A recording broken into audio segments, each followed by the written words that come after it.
आमची प्रमुख मागणी आहे, ह्या गुन्ह्यामध्ये कोण आहेत, काय आहेत ह्याचा सरकारने आत्तापर्यंत उलगडा करून त्या आरोपींना अटक करायला पाहिजे होती. त्या किंवा इथं आज यांची एवढ्या वयोवृद्ध आई आज 8 दिवस झालं रस्त्यावरती लेडीज झोपून आहेत किंवा त्यांची बायको आहे ती 22 वर्षाची आहे. तिला जग काय आहे हे अजून माहीत पण नाही.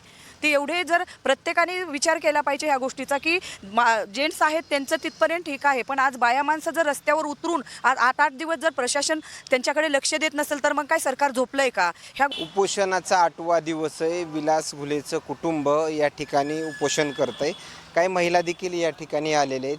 उपोषणाचा 8वा दिवस आहे. नेमकं 8व्या दिवशी कुटुंबांशी संवाद साधला, एक तब्येत खालावली त्यांची.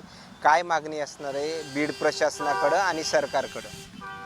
आमची प्रमुख मागणी आहे, ह्या गुन्ह्यामध्ये कोण आहेत, काय आहेत ह्याचा सरकारने आत्तापर्यंत उलगडा करून त्या आरोपींना अटक करायला पाहिजे होती. त्या दृष्टिकोनातून अजून काहीच सरकार पावलं उचलतंय दिसत नाही. किंवा इथं आज यांची एवढ्या वयोवृद्ध आई आज 8 दिवस झालं रस्त्यावरती लेडीज झोपून आहेत किंवा त्यांची बायको आहे ती 22 वर्षाची आहे. तिला जग काय आहे हे अजून माहीत पण नाही.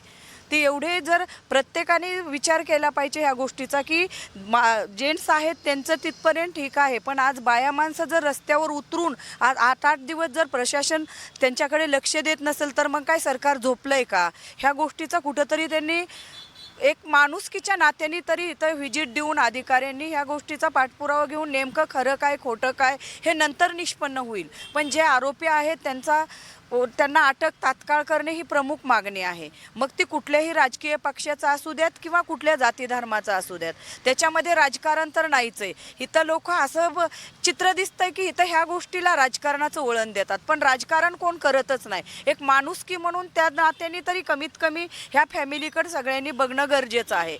त्यासाठी काल एकत्र येऊन आम्ही सगळ्या बांधवांनी एकत्र येऊन त्याच्यामध्ये सगळेच आले की फक्त वंजारी समाज म्हणून नाही तर बाकीचे जे कोण आहेत ज्यांना वाटतंय घुले कुटुंबाविषयी काय त्यांनी एकत्र येऊन मोठ्या आढाव्यासाठी 15 तारखेला इथं भगवान प्रतिष्ठानमध्ये 5 वाजण्याच्या टायमिंगला बैठक घेणार आहोत. जर हे रस्त्यावरची लढाई जर महिलांनी जर लढण्याचा निर्णय जर घेतला तर सगळ्यासोबत तुम्ही देखील रस्त्यावर उतरणार आहात का? 100% उतरणार आहात का? म्हणजे जेवढ्या संख्येनं जेंट्स नसणार आहेत तेवढ्या संख्येने लेडीज पण असणार आहेत. का उतरणार नाहीत? आज त्यांच्यावरती वेळ आली, उद्या आमच्यावरती पण येऊ शकते. त्यासाठी आम्ही सगळेजण एकत्र येऊन 15 तारखेनंतर जे काय आक्रमक असू द्यात, कसलीही लढाई असू द्या, त्यांच्या पाठीशी आम्ही खंबीरपणे उभा आहोत आणि ती लढाई त्यांच्या ज्या मागण्या आहेत प्रमुख ती पूर्ण झाल्याशिवाय थांबवणार नाहीत. धन्यवाद. खरं तर या महिलांची येत असलेल्या प्रतिक्रिया मात्र सगळेजण या ठिकाणी जे उपोषणकर्त्यांना भेटत आहेत हे न्यायाच्या प्रतीक्षेमध्ये आहेत. आणखीन काही नवीन अपडेट्स मिळतील का हेही पाहणं तेवढंच महत्त्वाचं ठरणार आहे. काल बीडमध्ये बैठक पार पडली, आज केजमध्ये बैठक पार पडती आणि अशाच बैठका आहेत ते चालू राहतील आणि यापुढे एक मोठं आंदोलन उभं राहील अशी दाट शक्यता जी आहे ते वर्तवली जाते. कॅमेरामॅन रवी शेफसोबत सचिन मुंडे, सूरज मीडिया, बीड.